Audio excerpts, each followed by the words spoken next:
Salom MMA'ga qiziqadiganlar, bugungi videoda Justin Gaethje va Islom Makhachev o'rtasidagi ehtimoliy jangga UFC ekspertlari Rafael Fiziev va Arman Tsarukyan o'z fikrlarini bildirishdi do'stlar. Va Merab Dvalishvili va Sean O'Malley o'rtasidagi revansh jangga Merab Dvalishvili Instagram sahifalariga turli videolarni joylamoqda do'stlar. Va UFC 314 turnirining face-to-face marosimi bo'lib o'tdi do'stlar. Unda Michael Chandler Patty Pimbletga qarshi jang qiladi do'stlar. Va Aleksandr Volkanovski chempionlik kamari uchun Diego Lopesga qarshi jang qiladi do'stlar. Bugungi videoda sizlar bilan shuni ko'rib chiqamiz, tahlil qilamiz. Videoga qiziq bo'lsa bittadan like bosing, kanalga a'zo bo'ling.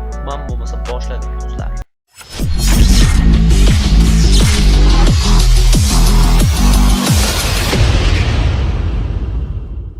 Kuni kecha bo'lib o'tgan UFC 313 turnirida Justin Gaethje Rafael Fizievni mag'lubiyatga uchratdi va Islom Makhachevni jangga chorladi va bunga Arman Tsarukyan keskin norozilik bildirdi do'stlar. Arman Tsarukyanning fikricha, Justin Gaethje Islom Makhachevga qarshi chempionlik jangiga loyiq emas. U titulga erishish uchun meni yoki Oliverani mag'lub etish kerak. O'ylaymanki, ular menga Olivera yoki Gaethje yoki ehtimoliy titul uchun imkoniyat berishadi. Men hali bilmayman deb aytib o'tdi Arman Tsarukyan ijtimoiy sahifalarida. Rafael Fiziev ham Islom Makhachev va Justin Gaethje o'rtasidagi jangga munosabat bildirdi do'stlar.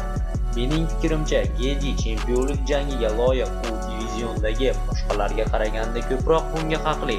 Umid qilamanki, u bunga erishadi. Agar u rostdan ham Islomga qarshi jang qilsa, men Justinga muxlislik qilaman, dedi Fiziev. Justin Gaethjening o'zi ham bu jangiga shaxsiy fikrini bildirdi do'stlar. Men kamar uchun kurashmoqchiman. Bu ayniq Islom.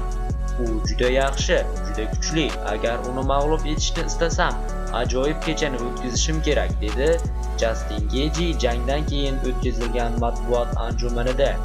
Do'stlar, bu jangda sizning fikringiz qanday? Fikringizni izohlarda kutib qolaman.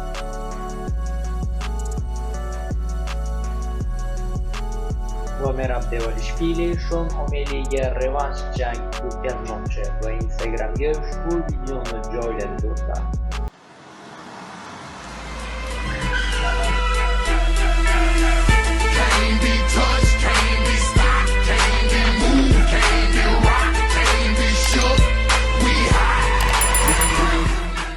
Video yoqqan bo'lsa, bittadan like bosib kanalga a'zo bo'lishni unutmang.